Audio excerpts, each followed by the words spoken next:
우리 이 시간 다 함께 일어나셔서 묵상기도 들으심으로 주일 예배를 하나님께 올려드리겠습니다. 하나님은 영이시니 예배하는 자가 영과 진리로 예배할지니라. 아멘.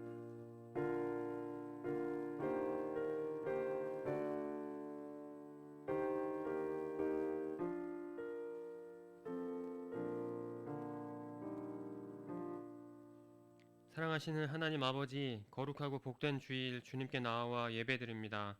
이 시간 우리의 예배를 받아 주옵소서.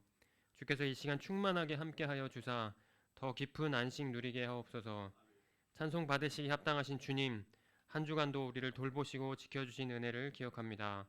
주님의 신실한 돌보심을 의지하여 어려움 중에도 기뻐하며 일상을 살아갑니다. 주님, 우리에게 믿음을 더하여 주사 어떤 상황에서도 요동치 않는 삶을 살게 하옵소서. 북녘에 있는 우리 가족들 또한 기억하여 주시기를 간절히 원하오며 이 모든 말씀 존귀하신 예수님의 이름으로 기도합니다. 아멘. 다 함께 찬송가 1장 찬송하시겠습니다.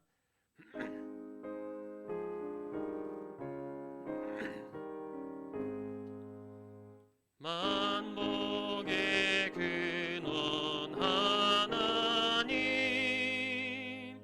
온 백성 찬송 드리고 저 천사여 찬송하세. 찬송 성부 성자 성령.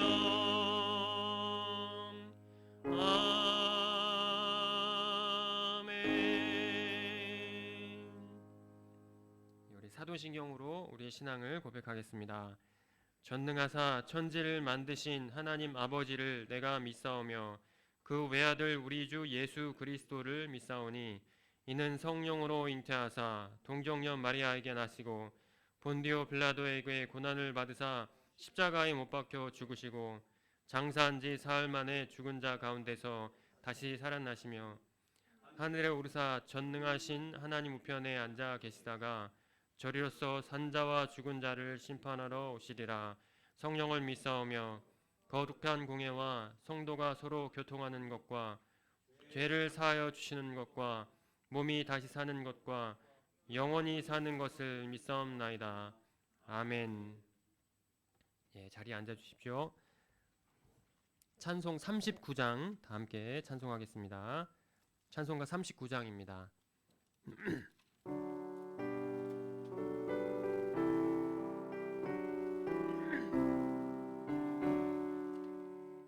주 은혜를 받으려 모인 성도들, 주 크신 뜻 깨닫게 하옵소서.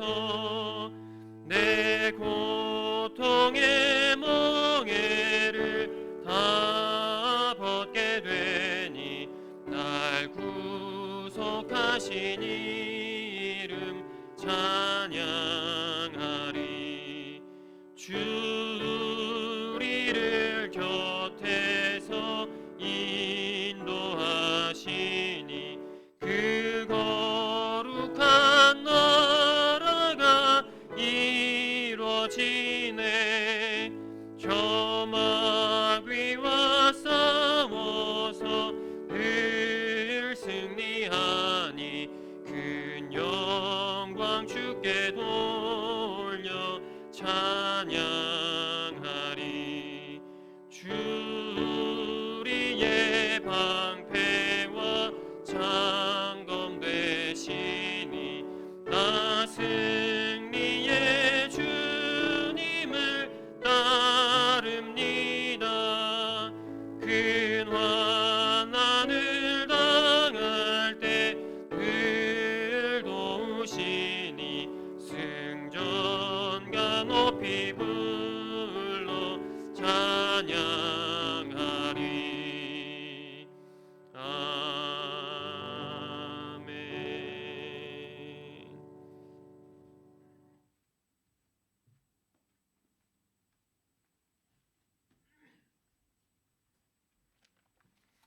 기도드리시겠습니다. 하나님 감사합니다. 주님을 예배하는 거룩한 주일을 허락하시고 주님 만나기 위해 모든 성도들을 교회로 또 모니터 앞으로 인도하심을 감사합니다. 하나님, 날마다 은혜로 우리를 충만케 하시는 하나님을 경배하며 찬양합니다. 간절함으로 주께 나아오는 모든 이들에게 주님 임재하여 주옵소서. 우리들의 마음에 성령으로 충만케 하사 찬양 속에서, 말씀 안에서, 교제 가운데 하나님의 얼굴을 마주하는 은혜가 있기를 원합니다. 하나님, 여전히 코로나로 어려운 시간들을 보내고 있지만 그 속에서도 주님을 향한 믿음을 잃지 않게 하시고, 어려운 때일수록 마음이 좁아지고 굳어지는 것이 아니라 주께 있는 소망을 붙들며 승리하는 본향교회 성도들 되게 하옵소서. 말씀을 듣습니다. 전하시는 목사님께 기름 부어주시고 이곳에 주의 영으로 가득 채워주십시오. 예배의 모든 순서를 주께 맡겨드립니다. 감사합니다. 예수님의 이름으로 기도합니다.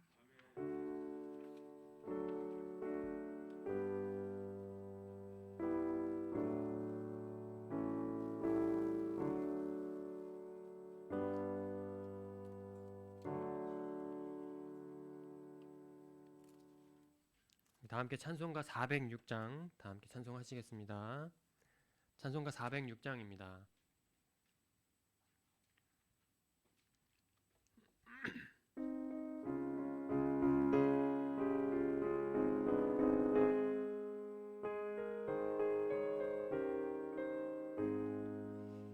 고난 내 영혼 편히 쉴 곳과 풍랑이 일어도 안전한 포구, 폭풍까지도 다스리시는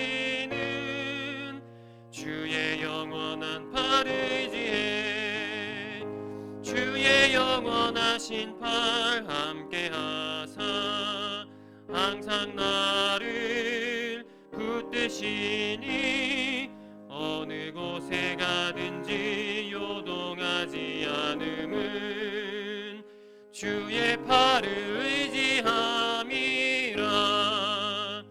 세상 친구들 나를 버려도 예수를 함께 동행함으로 주의 은혜가 충만하리니 주의 영원한 팔 의지해 주의 영원하신 팔 함께하사 항상 나를 붙드시니 어느 곳에 가든지 요동하지 않음은 주의 팔을 의지함이라. 나의 믿음이 연약해져도 미리 예비한 힘을 주시며 위태할 때도 안보하시는 주의 영원한 팔 의지해 주의 영원하신 팔 함께하사 항상 나를 붙드시니 어느 곳에 가든지 요동하지 않음은 주의 팔을 의지함이라. 능치 못한 것 주께 없으니 나의 일생을 주께 맡기면 나의 모든 짐 대신 지시는 주의 영원한 팔 의지해 주의 영원하신 팔 함께하사 나를 붙드시니 어느 곳에 가든지 요동하지 않음은 주의 팔을 의지함이라. 아멘. 오늘 하나님 주시는 하나님 말씀은 사무엘상 9장 15절에서 24절 말씀입니다. 예, 구약성경 420페이지에 있습니다. 구약성경 420페이지 사무엘상 9장 15절에서 24절까지 말씀 함께 보겠습니다. 제가 봉독하겠습니다. 구약성경 420페이지 사무엘상 9장 15절에서 24절 말씀입니다.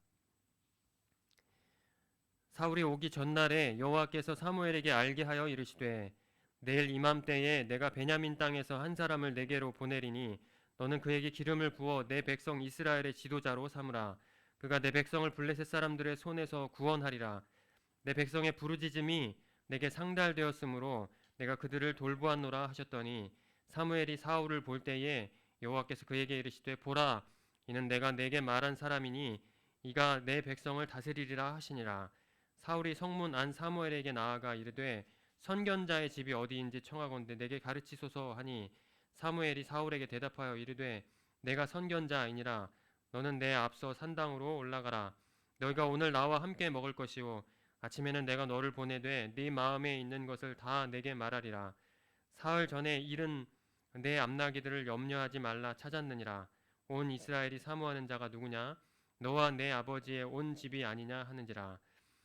사울이 대답하여 이르되 나는 이스라엘 지파의 가장 작은 지파 베냐민 사람이 아니니까 또 나의 가족은 베냐민 지파 모든 가족 중에 가장 미약하지 아니하니까 당신이 어찌하여 내게 이같이 말씀하시나이까 하니 사무엘이 사울과 그의 사원을 인도하여 객실로 들어가서 청한 자 중 상석에 앉게 하였는데 객은 30명가량이었더라. 사무엘이 요리인에게 이르되 내가 네게 주며 내게 두라고 말한 그 부분을 가져오라. 요리인이 넓적다리와 그것에 붙은 것을 가져다가 사울 앞에 놓는지라. 사무엘이 이르되 보라 이는 두었던 것이니 내 앞에 놓고 먹으라. 내가 백성을 청할 때부터 너를 위하여 이것을 두고 이때를 기다리게 하였느니라. 그날에 사울이 사무엘과 함께 먹으니라. 아멘. 이 시간 하나님께 봉헌하는 시간 갖도록 하겠습니다.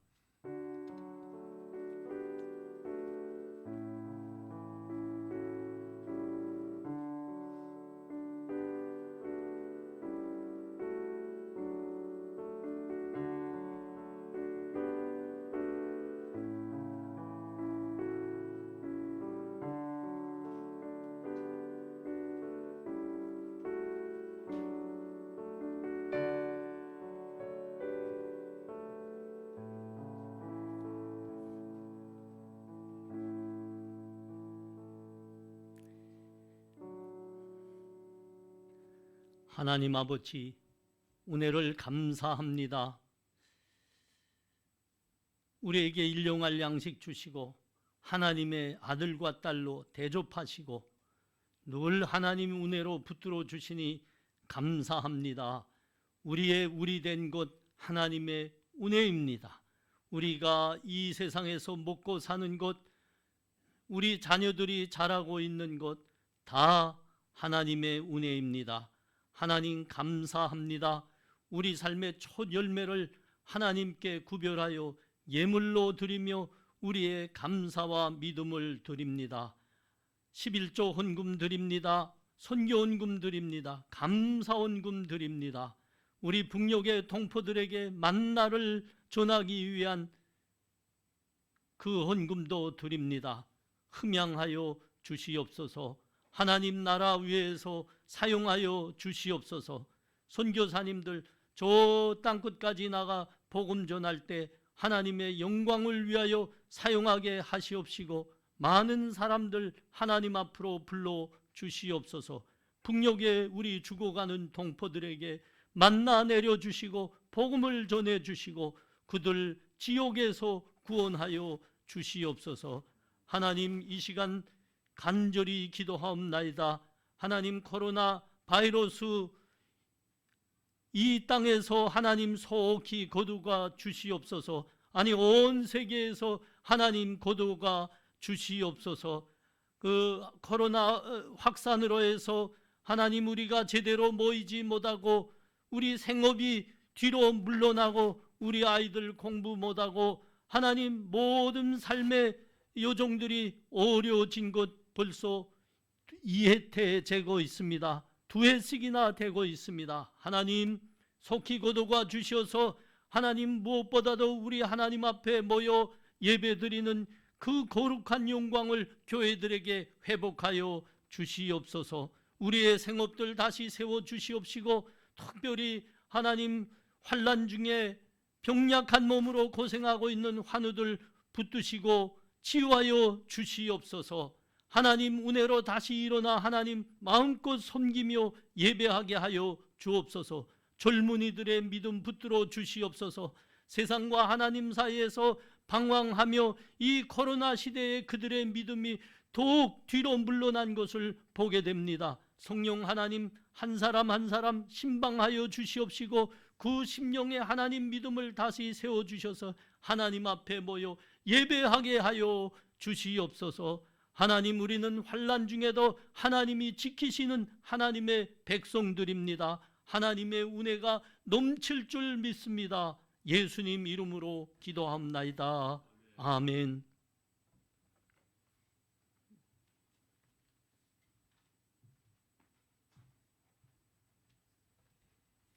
예, 광고 말씀 올리겠습니다. 주보 4면 참고해 주시고요. 오늘 뭐 특별한 광고는 없는데 지금 이제 코로나 그 전염 그 상황이 뭐 굉장히 지금 이제 점점 확진자 수가 계속 늘고 있는데 우리 성도님들 백신 다 맞으셨지만 그래도 조심하시고 마스크 꼭 좀 쓰고 다니시고 하면서 이 시기를 잘 넘겨서 보냈으면 좋겠습니다. 위에서 계속 기도해 주십시오. 우리 성도들 위해서 지키시고 돌보아 주시도록 위해서 기도해 주셨으면 좋겠습니다. 청년 예배 계속 이제 주일날 예배당에서 모여서 예배 드립니다. 같이 안전하게 예배 드릴 수 있도록 우리 성도님들께서 기도 잘 해주셨으면 좋겠습니다. 네. 이 시간 우리 찬송가 310장 다 함께 찬송하시겠습니다. 찬송가 310장입니다.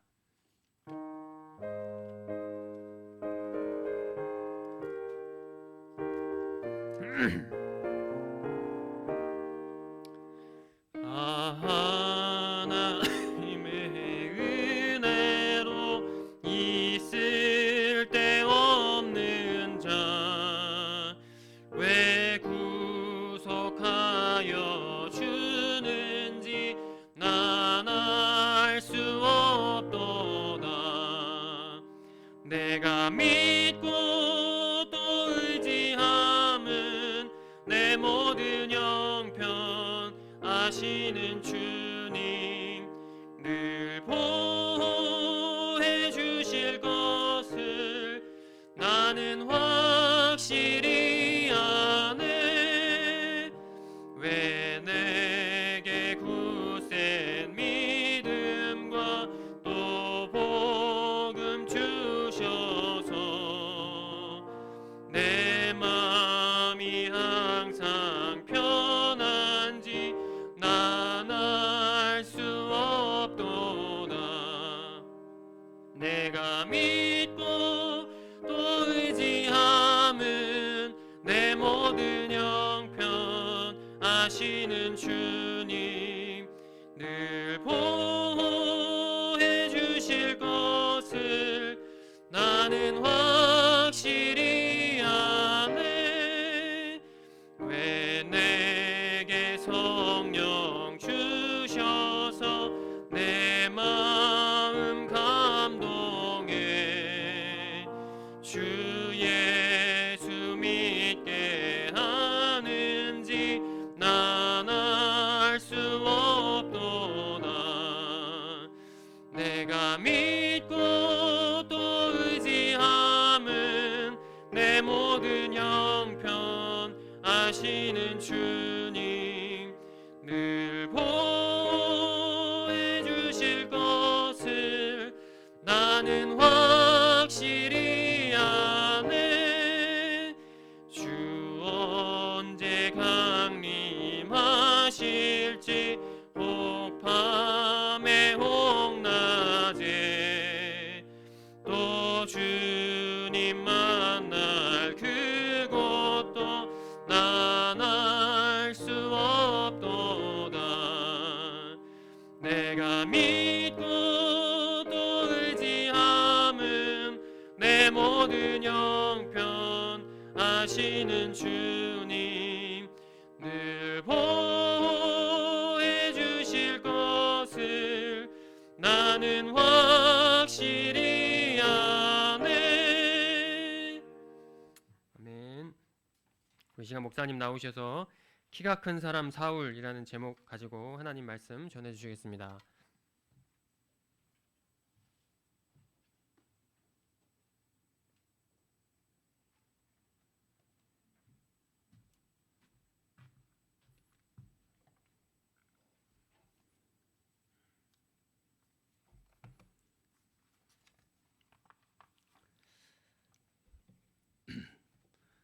본문은 우리에게 사울이 왕으로 세워지고 있는 과정을 보여주고 있습니다.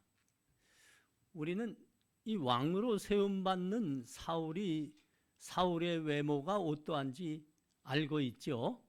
그 9장 2절에서 이제 잘 말씀하고 있는데, 그는 준수한 소년이라 이스라엘 자손 중에 그보다 더 준수한 자가 없고 키는 모든 백성보다 어깨 위만큼 더 컸더라. 이게 지금 왕으로 세움받고 있는 사울의 외모입니다. 키가 아주 크다 했죠. 다른 사람보다 머리 하나는 더 높다. 크다 하죠. 크다. 잘생겼다.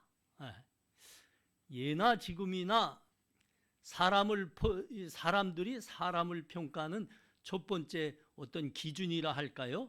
외모였습니다. 키 큰가? 여자들이 남자 볼 때 첫 번째 기준 아닙니까? 키가 큰가? 잘생겼는가? 이건 또 뭐 남자들의 이게 첫 번째 기준이고 여자들이 이쁜가? 말하자면 사울이 이 외모 때문에 왕으로 지금 세움받고 있다, 이렇게 이야기하고 있는 거예요. 참 교훈이 되는 말씀입니다. 우리가 가만 알고 보니까 이 사울이란 사람 말이죠, 키 크고 잘생긴 거 빼놓고는 뭐 볼 데가 별로 없더라 하는 사람입니다. 그는 아버지의 잃어버린 그 양을 찾아 헤매던 사람 아닙니까? 산과 들로 여기저기 헤매던 사람에 불과했습니다. 그런 헤매던 사람을 선지자가 만난 거지요. 그리고 그때 선지자와 이 사울 간에 오간 이 대화를 보면 아주 재미가 있습니다. 18절에서부터 보십시오. 사울이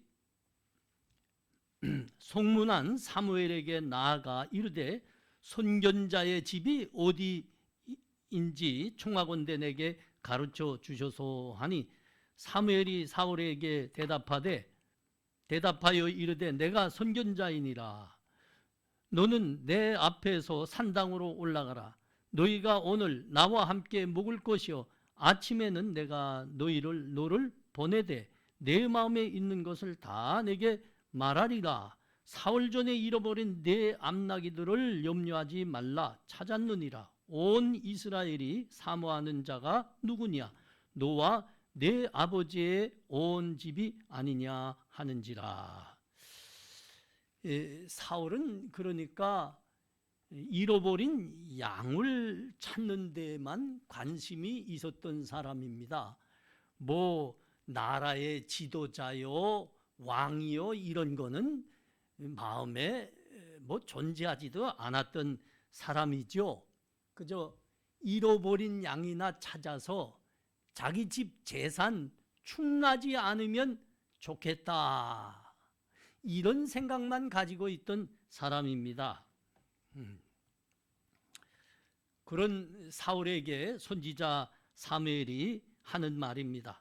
사흘 전에 잃은 내 암나기들을 염려하지 말라. 찾았느니라. 온 이스라엘이 사모하는 자가 누구냐? 너와 내 아버지의 온 집이 아니냐. 말을 해도 오지간한 말을 해야지요. 아니, 말을 해도 오지간한 말을 해야 뭐 듣기도 하는 거지요. 통하기도 하는 거고. 제가 신학교 시절에 구약학을 가르친 교수님이 있습니다. 이 교수님이 어느 날 동료 교수님에게 전화를 했습니다. 자네 아브라함이 100세나 돼서 아들을 낳았다는 것을 믿는가? 전화를 받은 그 교수님의 대답이 있죠. 그럼 믿지 않고. 그러자 다시 묻는 겁니다. 그럼 내가 아들을 낳았다 하는 것은 믿겠는가? 이 대답을 들은 그 교수님이 잠시 머뭇거렸습니다. 왜냐하면 이 지금 전화를 하고 있는 그 구약학 교수님이 60이 넘었습니다. 사모님도 60이 다 됐습니다. 이들은 평생 아이가 없었습니다. 아이를 못 낳습니다. 근데 지금 전화에 대고 뭐라고 묻고 있어요? 내가 아들을 낳을 수 있다는 것은 믿는가?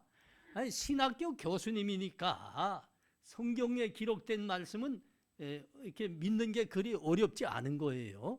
근데 지금 실제를 묻고 있잖아요, 이 교수님이. 60이 넘을 때까지 자녀를 본 적이 없는데, 사모님도 62 이전 다 됐는데, 그럼 내가 아들을 낳았다는 것은 믿겠는가? 이 실제를 물으니 머뭇거릴 수밖에요. 그날 60이 넘도록 이 교수님이 자녀를 하나도 두지 못했는데 그날 딸을 출산했습니다. 딸을 출산했습니다. 정말 기적같지요? 말하자면 지금 사울이 이런 말 앞에 지금 선 겁니다. 당신이 이스라엘의 왕이 될 거요. 그러는 겁니다. 선지자가. 아니 글쎄 될 만한 사람을 두고 왕이 된다고 해야지 믿는 거 아닙니까? 말을 해도 어지간한 말을 해야 받는 거 아닙니까? 낙이나 잃지 않아서 집안 재산 축이나 나지 않으면 만족해 하는 사람한테 당신이 왕이 됩니다 하고 말했으니까 말이죠.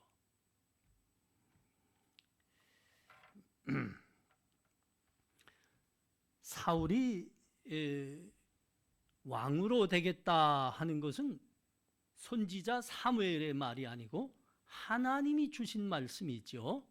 그렇습니다. 하나님이 주신 말씀입니다. 15절부터 16절 말씀을 보십시오. 사울이 오기 전날에 여호와께서 사무엘에게 알게 하여 이르되 내일 이맘때에 내가 베냐민 땅에서 한 사람을 내게 보내리니 너는 그에게 기름을 부어 내 백성 이스라엘의 지도자로 삼으라. 그가 내 백성을 블레셋 사람들의 손에서 구원하리라. 내 백성의 부르짖음이 내게 상달되었으므로 내가 그들을 돌보았노라 하셨노라.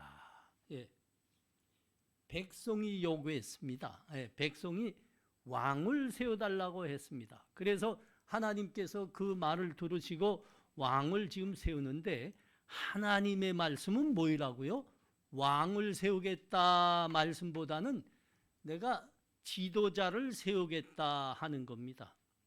여러분 이게 지도자라는 말과 왕이라는 말은 아주 다른 말입니다. 원어로 봐도 달라요. 원어로 지도자라 하면 나기드라는 말이고 왕이란 말은 멜렉이라는 말입니다.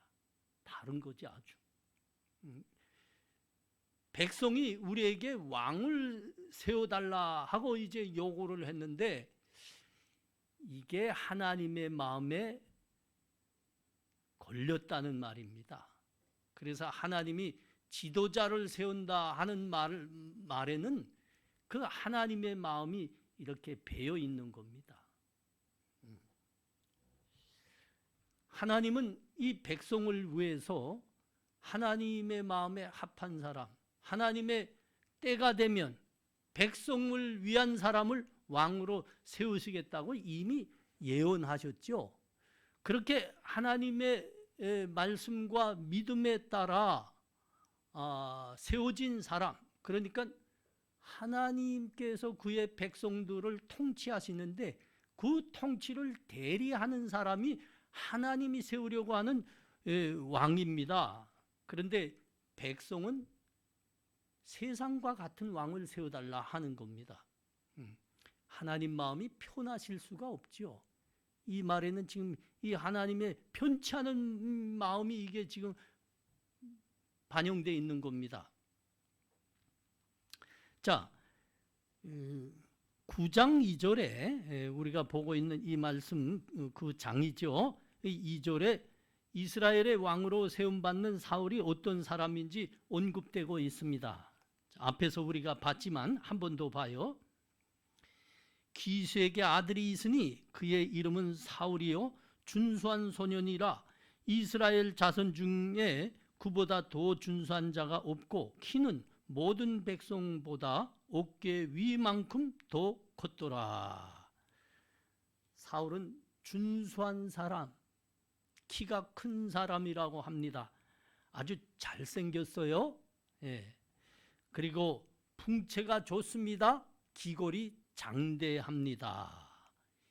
이 사람이 지금 왕으로 세움을 받고 있다 이겁니다. 이게 지금 무슨 말인지 우리는 하나님께서 다윗을 왕으로 세울 때 선지자에게 하신 말씀을 한번 따라가 보면 이게 지금 무슨 말인지 우리가 이해할 수 있습니다. 사무엘상 16장 6절과 7절 말씀이죠.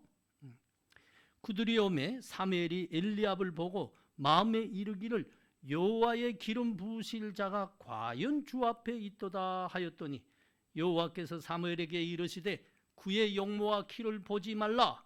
내가 이미 그를 보렸노라.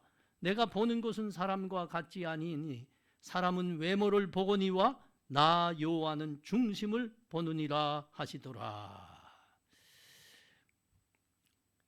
사무엘 선지자가 이새의 아들 중에서 왕으로 기름 부을 자가 있노라 하셨죠. 그래서 그 말씀을 듣고 사무엘 선지자가 이새의 집을 방문한 겁니다. 예, 아버지 이새가 그 아들들을 선지자 앞에 세웠습니다. 그런데 그 장남 엘리압을 선지자가 보는 순간 마음에 생각이 드는 겁니다. 무슨 생각입니까? 과연 이 젊은이로다. 과연 이 젊은이더라. 하나님께서 그러니까 왕으로 세우시겠다 하셨구나 그러셨습니다. 엘리압 그 이새의 장남 엘리압의 무슨 모습을 보고 사무엘이 그렇게 속으로 손뼉을 딱 쳤다고요? 과연 이 젊은이로다. 그렇죠. 그 큰 키와 잘생기고 풍채가 좋은 거 보고 그렇게 감탄한 거죠. 지금 그 이새의 장남 엘리압의 모습이 딱 누구의 모습과 같다고요? 그렇죠. 지금 사울과 똑같은 거죠. 준수하고 풍채 좋고 기골이 장대하고 그런 거죠. 예. 근데 그때 하나님께서 말씀하십니다.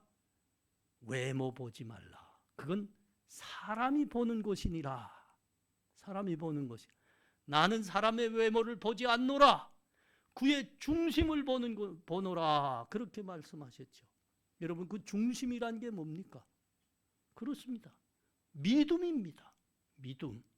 그리고 하나님 말씀에 순종하는 자인가, 그 진실된 신앙이 있는가, 이게 하나님 보시는 겁니다. 하나님께서 이스라엘 백성을 위해서 세우시려고 하는 왕은 바로 그런 사람인 거죠. 믿음으로 하나님 말씀에 순종하는 것에서 백성의 본이 될 사람. 이것이 왕의 진정한 자격인 겁니다. 사울은 어쨌다고요? 예, 준수하다 합니다. 키가 크다 합니다.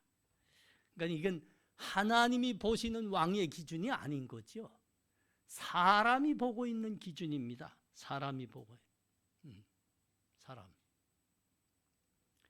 근데 왜 하나님께서 사울을 왕으로 세우신다 합니까? 이건 하나님의 기준에 안 되는 사람인데, 사람의 기준에만 맞는 사람인데 왜 하나님께서 그를 이스라엘의 지도자로 세우신다 그러시는 겁니까? 그렇습니다.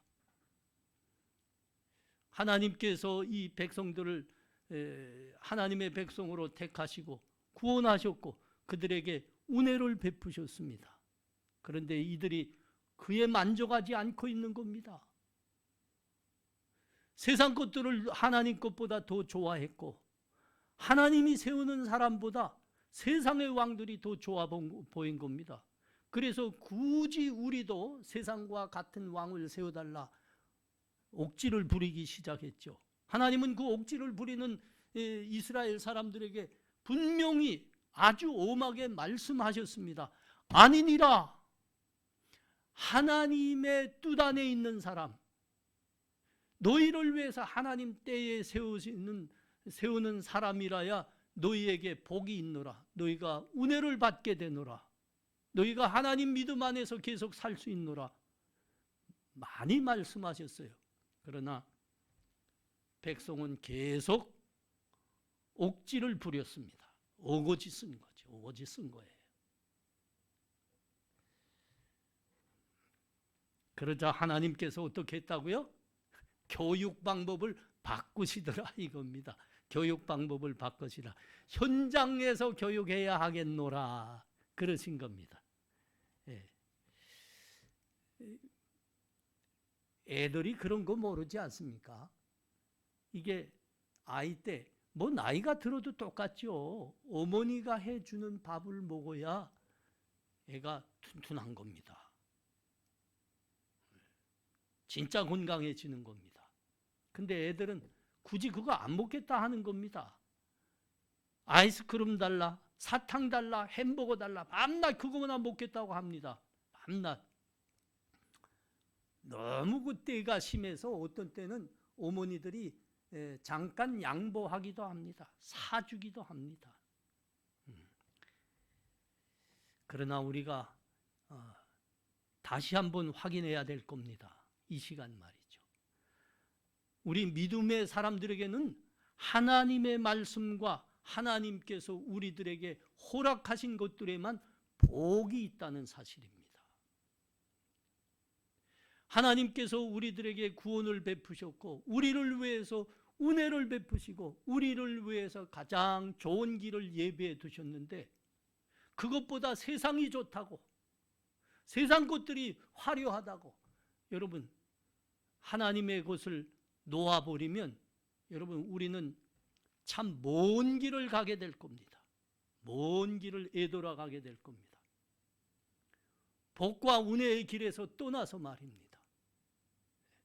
한 번 구원받은 성도는 반드시 하늘나라까지 갑니다. 그러나 먼 길을 애돌아갑니다. 하나님의 은혜와 복에서 떠나서 많은 시간을 허비하면서 말입니다.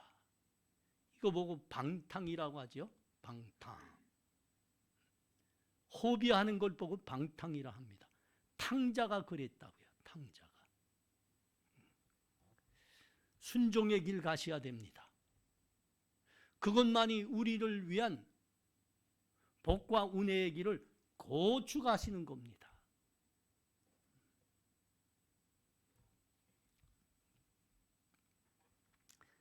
내가 이스라엘의 지도자가 되리라, 왕이 되리라, 이 말을 선지자로부터 들은 사울이 깜짝 놀랐습니다. 그리고 하는 말입니다.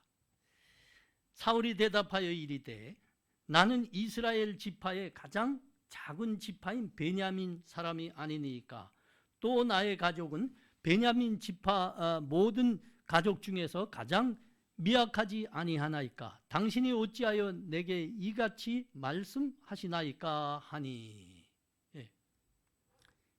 이것은 사울이 겸손해서 하는 말이 아닙니다. 뭐 사울에게는 겸손이고 자시고 할 그런 처지가 못 됩니다. 원래 키와 생긴 것밖에는 볼 사람이 없는 사람입니다. 그가 말하는 대로입니다. 베냐민 지파, 가장 작은 베냐민 지파, 그 중에서도 보잘것없는 집안이 아닙니까? 이게 사실이라고요. 베냐민 지파는 이스라엘 지파에서 가장 미약한 지파입니다. 그 이유가 있죠. 사사기 말기에 이 베냐민 지파가 레위인의 첩을 잔인하게 윤간한다고 하죠. 윤간하고 살해해버리는 끔찍한 사건이 벌어지게 됩니다. 그러자 온 이스라엘 지파들이 분노했죠. 그래서 베냐민 지파와 전쟁이 일어납니다. 그 전쟁으로 말미암아 베냐민 지파의 남자들은 다 죽고 600명만 살아납니다. 600명만. 그러므로 베냐민 지파는 가장 수가 좁고 아주 보잘것없는 지파가 돼버립니다. 거기에 이 사울의 지파는 무명의 지파입니다. 보잘것없죠. 그 10장 27절을 보면 이런 말이 있죠. 어떤 불량배는 이르되 이 사람이 어떻게 우리를 구원하겠느냐 하고 멸시하며 예물을 바치지 아니하였으나 그는 잠잠하였더라. 이게 실제입니다. 그가 어떻게 우리를 구원하겠냐, 이게 그가 어떻게 우리에게 왕이 되겠느냐 이 말이 있죠. 왜 왕이 될 수 없다고 그럽니까? 아니 돼도 이 힘이 있고 세력이 있어야 왕이 되죠. 요새 그러잖아요. 아무리 똑똑하고 능력이 있어도 말이죠. 그 세력 어느 정당에 제대로 붙어 안 있으면 대통령 못 됩니다. 그거 왜 못 된다고요? 그래서 그 누구는 그래서 아주 정확한 이해와 정확한 길을 바른 길을 가고 있다가 다시 그 당으로 구종물을 쓰면서 들어가더라고요. 그래서 그런 겁니다. 이게 지금 그거 하는 말이죠. 그때 이스라엘에서 제일 세력이 있는 지파는 유대 지파와 에브라임 지파였습니다. 여러분 그 역사에서도 이스라엘 역사에서도 우리가 보지 않았습니까? 남유다에서는 계속해서 유다 지파가 왕을 내었고요. 북이스라엘에서는 에브라임 지파에서 왕을 제일 많이 냈습니다. 지금 이 말 하는 겁니다. 이 말 하는 겁니다. 나 같은 사울이 어떻게 그거는 아는 겁니다. 나 같은 사람이 어떻게 왕을 합니까? 자타가 공인하는 거죠. 저런 사람이 어떻게 우리를 구원하겠느냐.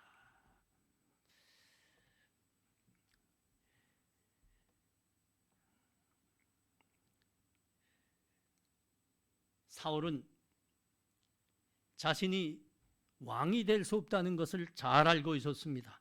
자격이 없었거든요. 해놓은 일도 없었거든요. 그럼에도 하나님께서 그에게 은혜를 베푸시고 계십니다. 은혜를. 그를 이스라엘의 지도자로 세운다 말씀하십니다. 우리 주님께서 공생에 사실 때 어느 날 이방인 여자 한 사람이 찾아왔죠. 그리고 주님 앞에 엎드려 비는 말입니다. 주여 불쌍히 여겨 주시옵소서. 내 딸이 흉악한 귀신에 들렸나이다. 긍휼히 여기시고 고쳐 주시옵소서. 이에 대한 우리의 주님의 반응은 아주 싸늘했습니다. 싸늘했습니다. 나는 이스라엘의 잃어버린 양 외에는 다른 데로 보냄을 받은 적이 없노라. 그런데 그 여자가 계속 우리 주님 발 앞에 엎드려 하는 말입니다. 주여 올소이다마는 개들도 주인의 상에서 떨어지는 부스러기를 먹나이다. 그 말을 듣고 우리 주님이 그 여자에게 은혜를 베푸셨습니다. 이방인 여자입니다. 은혜를 베푸셨습니다. 그 딸을 고쳐주신 겁니다.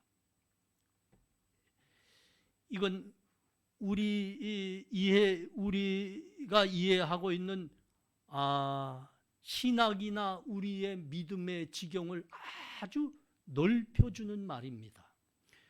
우리의 이해와 인간의 이성의 한계를 벗어나진 못하고 있는 신학으로는 이거 이해할 수가 없지요. 예, 이해할 수가 없. 하나님의 은혜는 신학의 한계보다 훨씬 넓습니다. 훨씬 깊습니다. 훨씬 큽니다. 예, 그래서 이방인 여자도 이방인 유대인들이 생각해 이방인들은 개 같은 족속 아닙니까? 하나님의 은혜와 구원에서 반열에 들지 못한 사람들이노라. 그러나 주님은 그 이방인도 구원해 주셨습니다. 룻기에 가면 그 한 예가 나옵니다. 룻 역시 이방인 여자였어요. 근데 불행하게 남편을 잃었습니다. 거기에 룻에게는 시어머니가 있었는데 자기 손으로는 생계를 유지할 수 없는 과부입니다. 생각하다 방법이 없죠. 다시 고향 땅인 이스라엘로 돌아가기로 결심했습니다. 그런데 이 룻이라는 이 며느리가 한사코 시어머니를 따라 나서는 겁니다. 그때 그 둘 사이에 오고 간 이 대화가 그겁니다. 룻기 1장 15절에서 18절입니다. 나오미가 또 이르되 보라 내 동서는 그의 백성과 그의 신들에게로 돌아가나니 너도 너의 동서를 따라 돌아가라 하니 룻이 이르되 내게 어머니를 떠나며 어머니를 따르지 말고 돌아가라고 강권하지 마옵소서. 어머니께서 가시는 곳에 나도 가고 어머니께서 머무시는 곳에서 나도 머물겠나이다. 어머니의 백성이 나의 백성이 되고 어머니의 하나님이 나의 하나님이 되시리니 어머니께서 죽으시는 곳에서 나도 죽어 거기 묻힐 것이라. 만일 내가 죽는 일 외에 어머니를 떠나면 여호와께서 내게 보를 내리시고 더 내리시기를 원하나이다 하는지라. 나오미가 룻이 자기와 함께 가기로 굳게 결심함을 보고 그에게 말하기를 굳히니라. 이방 여자입니다. 이방 여자. 이스라엘 사람들의 이해로는 하나님의 구원과 사랑에서 배제된 족속입니다. 그런데 이 이방 여인이 기어이 시어머니를 따라 나섭니다.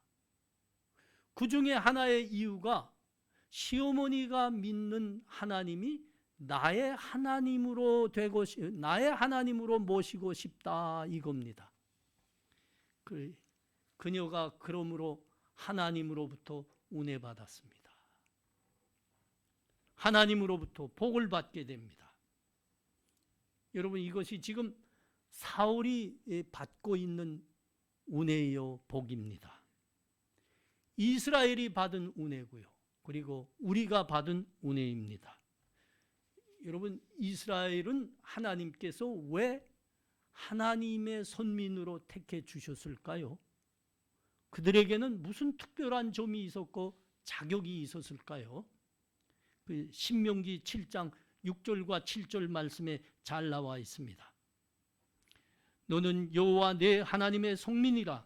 내 하나님 여호와께서 지상 만민 중에서 너를 자기 기업의 백성으로 택하셨나니 여호와께서 너희를 기뻐하시고 너희를 택하심은 너희가 다른 민족보다 수요가 많기 때문이 아니니라. 너희는 오히려 모든 민족 중에 가장 적으니라. 사람들이 생각하는 것과 너무나 다른 거죠. 사람들이 갖고 있는 선택의 기준, 사람들이 좋고 나쁘다고 하는 기준과는 아주 다릅니다. 아주 다릅니다. 하나님의 택함의 기준 말입니다. 하나님께서 너희를 기뻐하시고 너희를 택하심은 너희가 다른 민족보다 수요가 많기 때문이 아니니라. 오히려 너희는 모든 민족 중에 가장 적기 때문이니라. 이 적다는 말 말이죠. 적다는 말은 숫자적으로 적다고 하는 말뿐이 아닙니다. 지금으로 말하면 함량이 미달된다는 말과 비슷할 겁니다. 이 말이. 빈약하고 미련하고 가진 것도 없고 변변치 못하다는 말이죠. 그래서 하나님이 오히려 너희를 택하였노라 그러시는 겁니다. 여기에 현대 우리 교회들이 귀를 기울여야 되는 교훈이 있으리라 봅니다. 우리 신앙인들 속에는 아직도 세상의 때들이 진하게 아직 박혀 있는 것이 보입니다. 여러분, 그것이 뭡니까? 하나님께서 우리를 구원하셔서 우리를 택하시고 교회로 부르실 때는 뭐 써먹으려 하신다. 써먹으려 하신다. 아니, 여러분, 우리 자신들 돌아봅시다. 아니, 하나님이 뭐가 부족해서 우리한테 써먹을 게 있다는 겁니까? 뭐 써먹을 게 있어야, 뭐 뽑아먹을 게 있어야 뭐 뽑아도 잡수시죠. 그 JSA, 발음이 잘 안 돼. JSA라는 그 영화에서 그 이병헌이가 자꾸 자기 부하 이등병 하고 자꾸 저 북한 처설로 넘어가자 그러지 않았습니까? 그러니까 이 친구가 마지막 이렇게 겁이 나서 말이죠. 아니, 갔다가 큰일 날 거 아닙니까? 그러니까 큰일은 무슨 큰일? 뭐 우리가 군사기밀이라도 팔아먹는 거냐? 그러니까 그 이등병의 대답이 아주 가관입니다. 뭐 팔아먹을 거나 있어야 팔아먹지요. 뭐 아는 게 있어야 뭐 대주기도 하지요. 하나님이 뭐 부족해서 우리를 써먹겠다는 겁니까? 하나님이 우리를 택하시고 우리를 부르실 때 말입니다.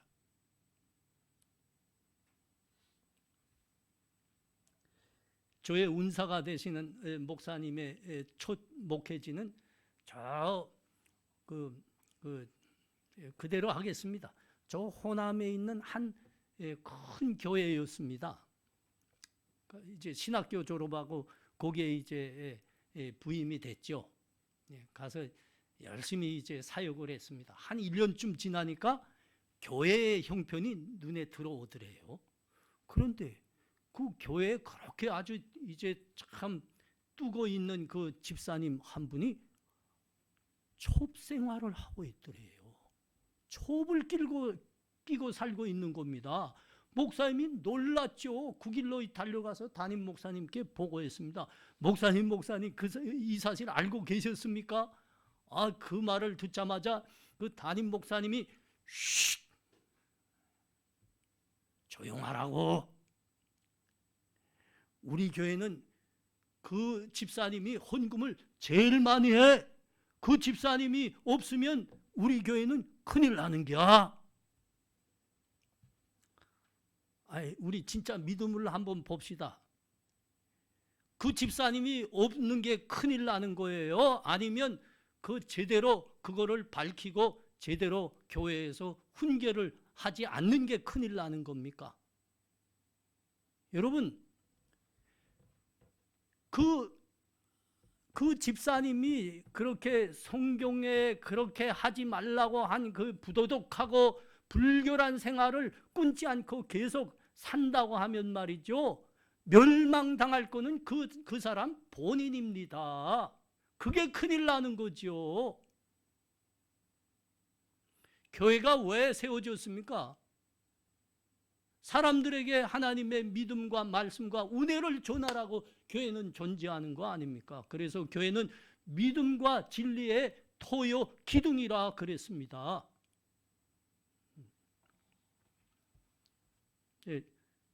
목사님이 그 교회에서는 도무지 안 되겠더래요. 그래서 사임하고 나오셔서 저 송파에, 그때는 거기 뭐 양계장, 시궁창하고 양계장밖에 없을 텐데 지금은 그렇게 아주 거기에 교회를 개척해서 참 은혜 받는 교회가 됐어요.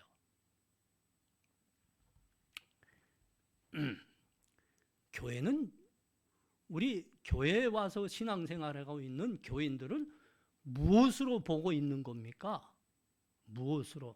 그 참 재미난 거 있지 않습니까? 교회에 일꾼들을 세우겠다고 임직을 합니다. 임직을 하는데 임직을 하는 게 도대체 무엇을 기준으로 임직을 하는지 참 마음이 답답합니다.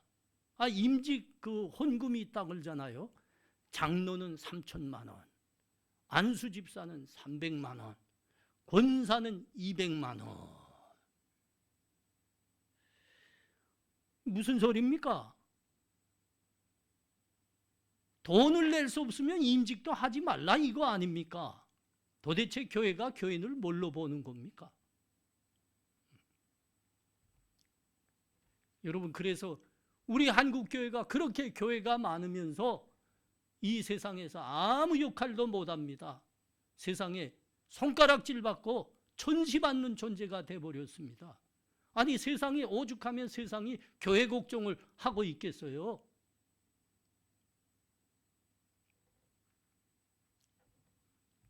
교회는 믿음과 말씀 위에만 서 있어야 됩니다. 그리고 교회는 모든 성도들에게 하나님의 믿음과 은혜와 말씀을 전하는 그리스도의 몸이어야 합니다.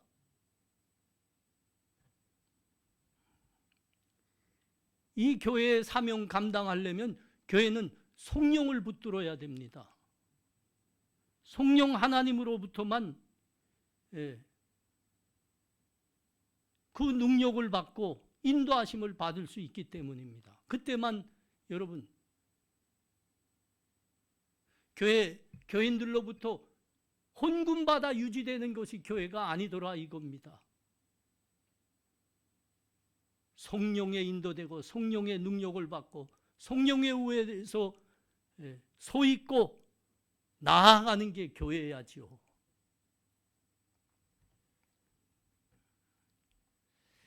사람들이 가지고 있는 세상의 부와 자랑들을 보지 말아야 됩니다. 보지 말 것입니다. 진정 하나님을 사랑하는가, 복음과 교회를 얼만큼 사랑하는가, 이거 보고 임직이 돼야지요. 교회 일꾼이 돼야지요. 그래서 오히려 교회는 없는 사람들, 소외된 사람들, 고아와 과부들이 와야 거기에 더 관심을 돌리고 주목해야 됩니다. 돈이 좀 있어 보이는 사람이 교회에 와서 등록하면 그렇게 좋아서 박수치고, 없는 사람이 오고 오히려 도움이 필요한 사람들이 오면 얼굴을 찡그리고, 여러분 그러면 이건 아주 나쁜 사람들입니다. 이건 나쁜 교회 월시다.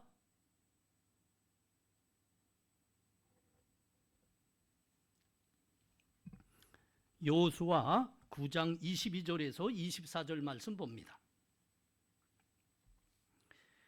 여호수아가 그들을 불러다가 말하여 이르되 너희가 우리 가운데 거주하면서 어찌하여 심히 먼 곳에서 왔다고 우리를 속였느냐.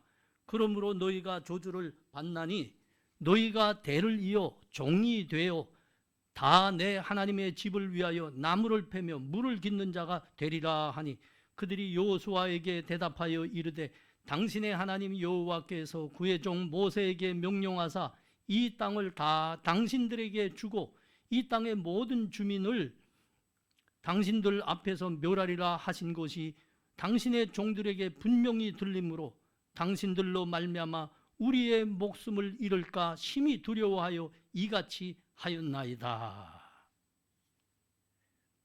기브온 사람들의 이야기이죠. 여호수아의 가나안 정복 때 그 가나안에는 가나안 이방인들 중에는 기브온 사람들도 있었습니다. 그런데 이 기브온 사람들이 하나님께서 이스라엘과 함께 하고 계시다는 소문을 들었습니다. 그리고 그것으로 해가지고 이들이 두려움에 차 그 여호수아와 이스라엘에게 찾아왔습니다. 그리고 하는 말입니다. 우리는 먼 곳에서 왔습니다. 당신들과 화친을 하기를 원하나이다. 당신들의 하나님에 대한 소문을 우리가 다 들었습니다. 우리에게 긍휼을 베푸시옵소서. 그랬습니다. 그래서 그들과 화친조약을 맺었습니다. 그런데 곧 알고 보니 그들에게 속았다는 것을 알게 됐습니다. 그들은 먼 곳에서 온 사람들이 아닙니다. 바로 올마 고리 안에 있는 그 이방인들이었습니다. 기본 사람들이었습니다. 그래서 속았다는 걸 알고 이스라엘 사람들과 여호수아가 노했죠. 그리고 하는 말입니다. 어떻게 돼서 우리를 속였느냐? 왜 속였느냐? 너희는 저주를 받을 거다. 그러나 이미 하나님의 이름으로 그들과 이미 맹약을 했기 때문에 이게 물을 수도 없는 겁니다. 방법이 없죠. 그래서 여호수아가 한 말입니다. 그러므로 너희는 평생 동안 대대로 우리 하나님 집에서 장작 패고 물 깃는 종으로 살게 되리라. 그러나 기본 사람들은 아무 불평이 없었습니다. 그렇게 하리이다. 그것이 곧 우리가 구원받았다는 이야기이기 때문입니다. 여호와 하나님으로부터 구원받았다는 이야기입니다. 감사합니다. 그리고 그들은 진짜 대대로 하나님의 성전에서 장작 패고 물 깃는 사람들로 살았습니다.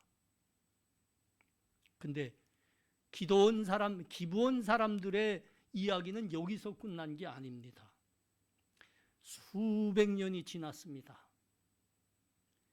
유다 백성들이 저 바벨론에서 70년간이나 포로 생활을 하고 돌아오고 있는데, 글쎄 그 포로 귀환의 그 명단 속에 기본 사람들의 이름들도 적혀 있더라 이겁니다.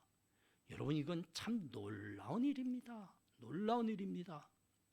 수백 년이 지났습니다. 여러분, 수백 년이 지났는데 그때 이스라엘에는 무슨 일이 있었습니까? 저 북이스라엘의 10지파 사람들은 이미 이 땅에서 그 지파라는 종족이 사라져 버렸습니다. 하나님의 믿음을 버리고 산 사람들에 대한 심판이었죠. 아니, 종족이 없어졌어요. 종족이 없어졌어요. 그 후에 또 얼마 지나지 않아 남유다의 유대인들도 하나님의 믿음에 떠나 산 것으로 해서 포로로 가서 살았죠. 70년간이나. 그리고 하나님의 은혜로 다시 돌아오고 있는 겁니다. 그런데 여러분, 다 돌아온 것이 아닙니다. 일부가 돌아왔습니다. 왜 안 돌아왔을까요? 왜 안 돌아요? 하나님께서 저 예루살렘의 성전을 다시 지으라 하고 이제 하나님께서 돌려보냈는데 왜 다 돌아오지 않았을까요? 그렇지요. 가만 보니까 그 수십 년 동안에 이미 이 바벨론에서 먹고 살기에 넉넉한 만한 자기의 기업들을 번듯이 일궈세운 겁니다. 여기에만 빠져 있던 사람들은 돌아오지 않았습니다.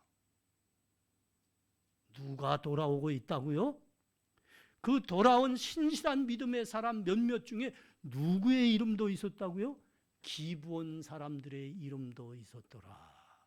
기브온 사람들의 이름도 있더라. 그들이 저 예루살렘으로 돌아온 유다 백성들과 함께 하나님의 성전을 다시 재건했습니다.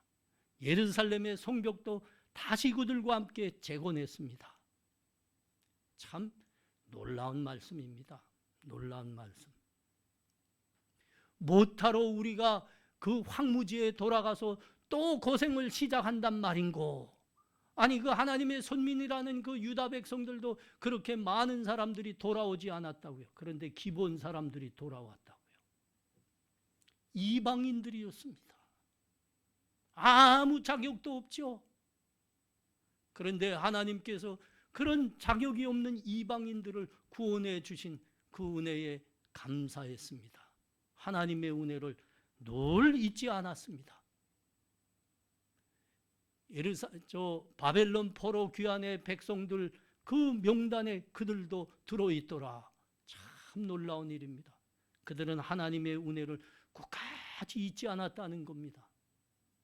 하나님을 향한 믿음의 의리를 끝까지 붙들고 있었다는 겁니다. 여러분, 이게 지금 오늘 본문이 우리들에게 말씀하시는 귀한 교훈입니다. 이 귀한 감사와 믿음이 우리 모두의 감사와 믿음이 되시기를 바랍니다. 기도합니다. 하나님 은혜를 감사합니다. 하나님 우리를 향한 구원, 하나님 우리를 위해 베푸시는 은혜에는 우리의 자격과 공로가 낄 자리가 어느 한 곳도 없습니다. 이방인들, 자격 없는 사람들, 하나님께서 단지 은혜 베푸셨기에 우리가 구원받았고 은혜 받은 것입니다. 하나님, 이 감사와 이 믿음의 우리 잊지 않고 하나님께 감사하는 삶 살아내는 우리 다 되게 하여 주시옵소서. 예수님 이름으로 기도합나이다. 아멘.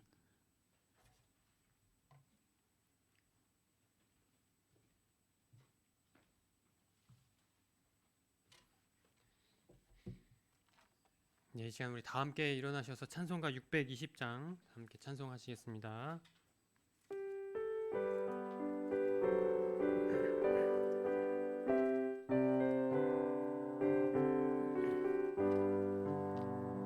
여기에 모인 우리 주의 은총 받은 자여라.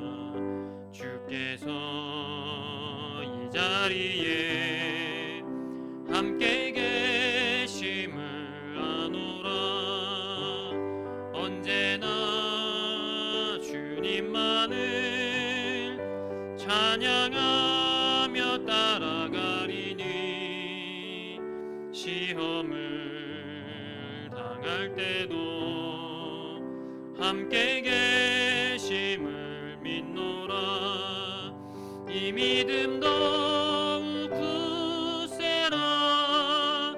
주가 지켜주신다.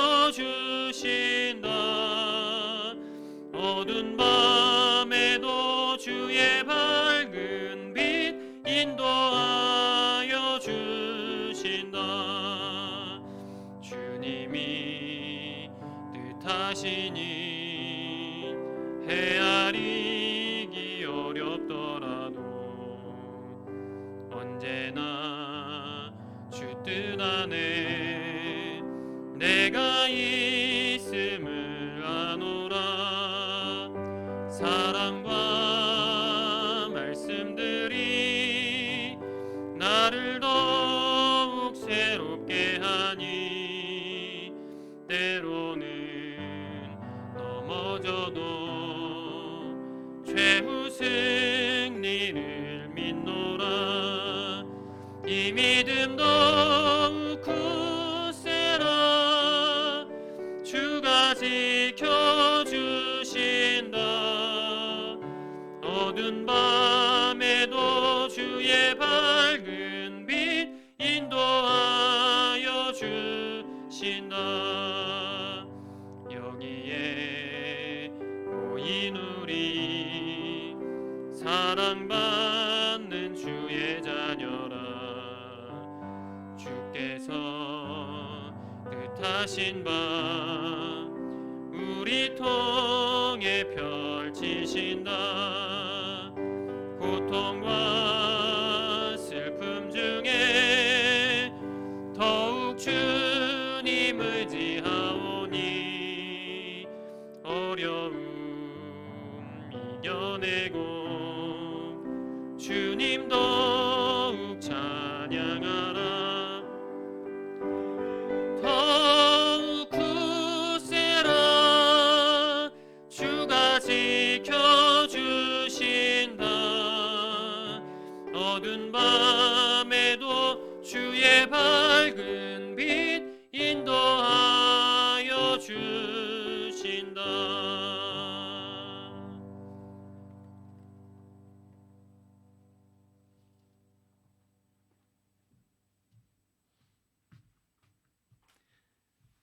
지금은 우리 주 예수 그리스도의 은혜와 하나님 아버지의 사랑하심과 성령의 교통하심이 하나님 우리들에게 베푸신 은혜가 얼마나 큰지 감사한지 늘 잊지 않으며 믿음으로 세상을 살아내리라 다짐하는 이 자리에 함께한 하나님 백성들과 하나님 사모하며 가정들에서 예배드리고 있는 본향의 성도들에게 지금부터 영원토록 함께 있을지어다. 아멘.